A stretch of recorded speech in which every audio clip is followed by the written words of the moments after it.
सांसद भवन में शांभवी जी के तागड़ा भाषण। आश्चर्य की बात यह है कि हमारे दुश्मन देश में एक युवा नेता है और एक युवा नेता हमारे विपक्ष में है।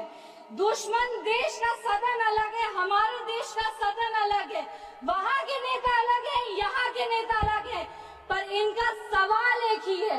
विपक्ष का सवाल और दुश्मन देश के नेता का सवाल एक कैसे हो सकता है? मैं विपक्ष के साथियों को चुनौती देती हूँ कि अपनी राजनीति से ऊपर उठ करके कभी राष्ट्र हित की सोचनी चाहिए। अगर सरहद पर सेना लड़ रही होती है तो उनसे सवाल नहीं पूछे जाते, उनको सलामी दी जाती है। अगर विपक्ष की बात सुबह से सुने जा रहे हैं और उनकी बात को ध्यान से सुने तो वो बार बार कह रहे हैं कि सरकार ने सरेंडर कर दिया, सरकार ने सरेंडर कर दिया। सरेंडर से इनका विशेष लगाव इसीलिए भी है क्योंककि इतिहास गवाह है इन्होंने कितने बार विश्व के सामने भारत का सर झुका दिया है। 1962 में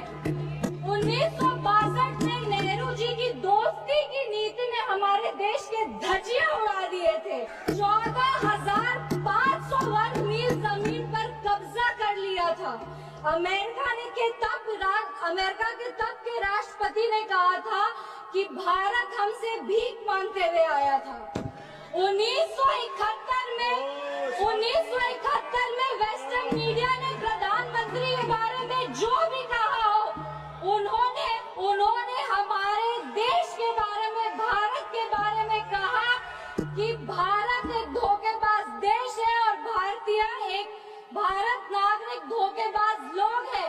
ये था भारत का इमेज आपके शासनकाल में। 1985 में CIA के क्लासिफाइड रिपोर्ट्स है कि विदेशी तंत्र भारत की सरकार को चलाती थी। इनसे जवाब मांगिए। 2001 विश्व के सबसे बड़े लोकतंत्र के सबसे बड़े मंदिर पर हमला हुआ और ये लोग चुप बैठे रह गए। 2008 मुंबई अटैक पूरी तरीके से देश को झकझोर दिया गया, पर इन्होंने कभी नहीं जवाब दिया। अगर आज आतंकवादियों को जवाब दिया है तो वो हमारे यशस्वी प्रधानमंत्री श्री नरेंद्र मोदी जी की सरकार ने दिया है। पर इनके राष्ट्रीय अध्यक्ष, कांग्रेस पार्टी के राष्ट्रीय अध्यक्ष कहते हैं कि ऑपरेशन सिंदूर एक छोटा मोटा ऑपरेशन था।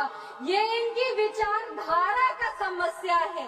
इनको लगता है कि ऑपरेशन सिंदूर एक छोटा मोटा ऑपरेशन था, पर ये इनकी गलती नहीं है।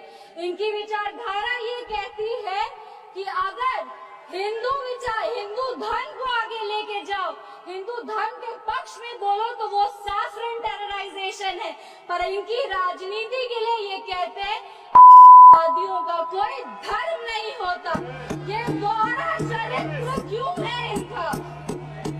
आतंकवादियों ने हमारे नागरिकों को धर्म पूछकर मार दिया। हम उनको कहना चाहते हैं कि जिस सनातन को मुगल की तलवार नहीं खत्म कर पाई, जिस सनातन को अंग्रेज की तोप